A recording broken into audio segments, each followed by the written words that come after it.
संकट कटे मिटे सब पीरा में आप सभी दर्शकों का स्वागत है। आज मैं आप लोगों के समक्ष हनुमान जी के उस रोचक प्रसंग को प्रस्तुत करना चाहता हूं जो उन्होंने माता जानकी को पता लगाने के लिए लंकापुरी में जाकर किया था कि वह माता अंजनी के लाल थे तथा पवन के पुत्र थे।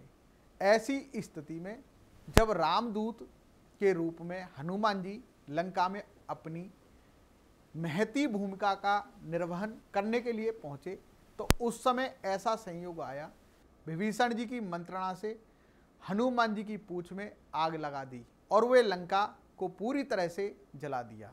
इसके बारे में रामचरितमानस में स्पष्ट वर्णन मिलता है।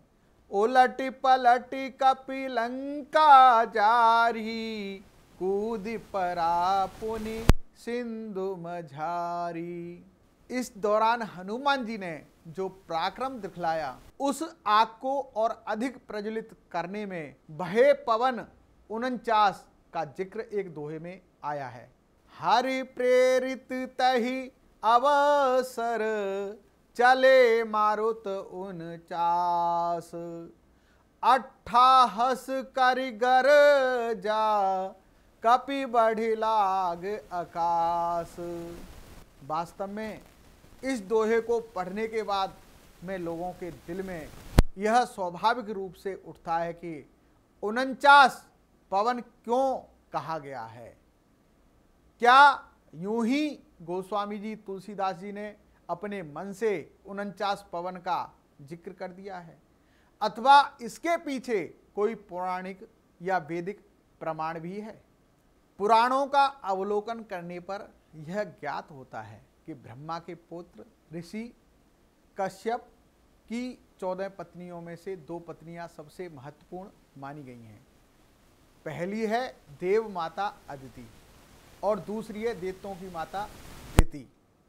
देव माता अदिति से 12 आदित्यों का देवताओं का जन्म हुआ है जो इंद्र, वरुण, सूर्य, मित्र, धाता, वामन आदि हैं। वही माता दिति के गर्भ से हिरण्यकश्यप, हिरण्याक्ष और पुत्री सिंह का जन्म हुआ है। माता अदिति के देवता पुत्रों और माता अदिति के दैत्य पुत्रों में से हमेशा शत्रुता रही है। हिरण्याक्ष और हिरण्यकश्यप से उत्पन्न दैत्यों को समुद्र मंथन के बाद देवताओं ने जब मार डाला तो दैत्यों की माता अदिति बहुत क्रोधित हुई।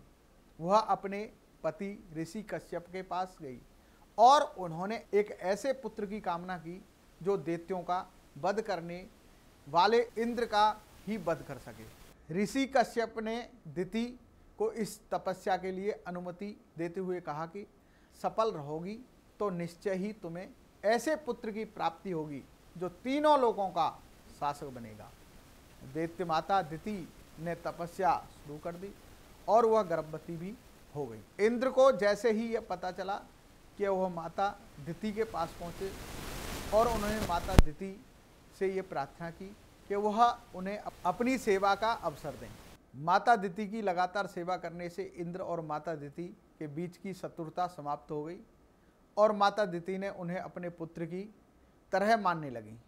इस प्रकार माता दिति ने इंद्र के प्रति अपनी शत्रुता का त्याग कर दिया और उनके अंदर बदले की इच्छा समाप्त हो गई। तपस्या की थकान की वजह से वह घोर निद्रा में चली गईं। इंद्र उनके पैरों की मालिश कर ही रहे थे कि उन्होंने देखा कि गर्भवती माता दिति के सिर के बाल उनके पैरों से छू रहे हैं और उनकी तपस्या इस पवित्र आचरण से भंग हो गई। इंद्र को इसके बाद अवसर मिल गया। वह माता दिति के गर्भ के अंदर प्रवेश कर गए और अपने वज्र से गर्भस्थ शिशु के 7 टुकड़े कर दिए। जब इंद्र इस गर्भस्थ शिशु के 7 टुकड़े कर रहे थे तो इन मांसपिंडों से रोने की आवाज़ आने लगी और वे शिशु कहने लगे कि मुझे मत मारो। इंद्र घबरा गए और इस मांसपिंडों से कहने लगे कि मत रो मत रो। इतने में माता दिति की नींद खुल गई और इंद्र को ऐसा करते देख वह भी रोते हुए कहने लगी कि मेरे भ्रूण को मत मारो। माता दिति जिनके गर्भ को इंद्र ने नष्ट करने का प्रयास किया, वह एक महान स्त्री थी। उन्होंने इंद्र पर दोषारोपण करने की बजाय खुद की गलती मान ली और इंद्र को क्षमा कर दिया। भ्रूण के 7 टुकड़े होने के बावजूद इंद्र से यह आग्रह किया कि वह शत्रुता को समाप्त कर दे और जन्म लेने वाले बच्चों को अपना भाई बना ले, देवताओं की श्रेणी प्रदान करे। इस प्रकार मारुतों का जन्म हुआ।